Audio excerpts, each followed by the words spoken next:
On est le 3 novembre, je sais, j'ai un peu trop tard, et bon. Voilà, donc aujourd'hui c'est pour parler des dernières puces Apple. Donc ce 31 octobre, Apple a présenté ses nouvelles puces M3, M3 Pro et M3 Max, avec évidemment une puissance plus élevée de 40% par rapport à la M2 et 60% par rapport à la M1. Gravé en 3 nanomètres avec plus de mémoire unifiée, donc autrement dit des RAM de 8 Go à 128 Go. Apple dorénavant ne fera plus des MacBook 13, mais ce sera seulement des 14 et des 16 pouces. Pour le 14 pouces, vous aurez le choix, mais pour le 16 pouces, vous aurez seulement le choix entre le M3 Pro et le M3 Max.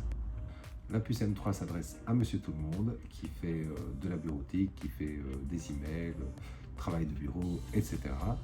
La M3 Pro, ce sera plus pour travailler sur un moniteur directement raccordé à votre portable en USB-C, avec des tâches un petit peu plus lourdes évidemment, avec plusieurs applications ouvertes, des petits montages vidéo, etc. La M3 Max, là, ce sera vraiment le grand pour les grands besoins, pour faire des reportages, des documentaires, enfin, tout ce qui est gros film, de la 3D, enfin plein de trucs vraiment costauds où il faut de la puissance. Pourquoi passer à la puce M3? La puce M3 évidemment est encore moins énergivore. D'ailleurs, il y a une autonomie de maintenant 22 heures avec une seule charge. Donc vous chargez de 0 à 100% et le MacBook dure plus ou moins 22 heures. Après avoir parlé des puces, on va parler des nouveaux MacBook. Alors maintenant, donc, il y a des 14 et des 16 pouces, alors c'est du 120 Hz avec un écran de 1600 nits, ce qui est encore plus lumineux au cas où vous voulez travailler en extérieur.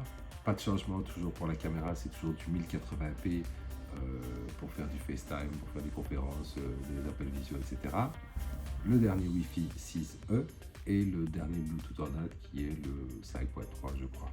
Les nouveaux coloris qui seront le noir sidéral qui sera uniquement accessible sur les 16 pouces. Apple reste évidemment Apple, tout dépendra de la configuration que vous allez prendre. Si vous prenez une M3, M3 Pro, M3 Max, évidemment le prix va monter. Alors le prix de base est de 2029 € sur le site d'Apple en Belgique avec 8 Go de RAM et un SSD de 512. Donc ça commence directement à 512 avec un écran liquide Retina XDR de 14 pouces donc, et deux ports Thunderbolt 4, HDMI, lecteur de carte, prise casque et évidemment le chargeur MagSafe est fourni avec un adaptateur USB-C de 70 watts. Évidemment ça peut monter jusque 5000 €, mais bon là évidemment voilà, il faut vraiment aller chercher l'extrême, aller chercher les 128 Go de RAM. C'est vraiment énorme, rien que d'y penser. 128 Go de RAM, voilà, rappelez-vous dans le temps 128 c'était 128 mégaoctets de RAM, c'était déjà c'était le commencement sur les PC Windows. Là 128 Go, c'est vraiment c'est incroyable. Alors Apple n'a pas présenté que ses nouveaux MacBook, il a présenté aussi son nouvel iMac, enfin nouveau entre guillemets, parce qu'il n'y a pas grand chose qui change, je veux dire, à part qu'il a la puce M3, sinon la caméra c'est pareil, le Bluetooth c'est pareil, le Wi-Fi c'est pareil que les nouveaux MacBook. Un écran 4,5K au prix de 1619 € sur le site en Belgique évidemment. Un peu déçu, je veux dire voilà, parce que apparemment les accessoires restent en Lightning, donc les claviers, les souris, les trackpads, etc.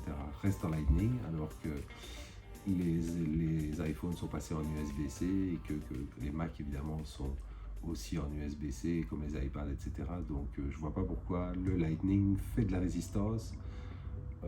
Je pense que l'Union européenne aurait dû imposer ça aussi sur les accessoires et périphériques chez Apple, imposer l'USB-C.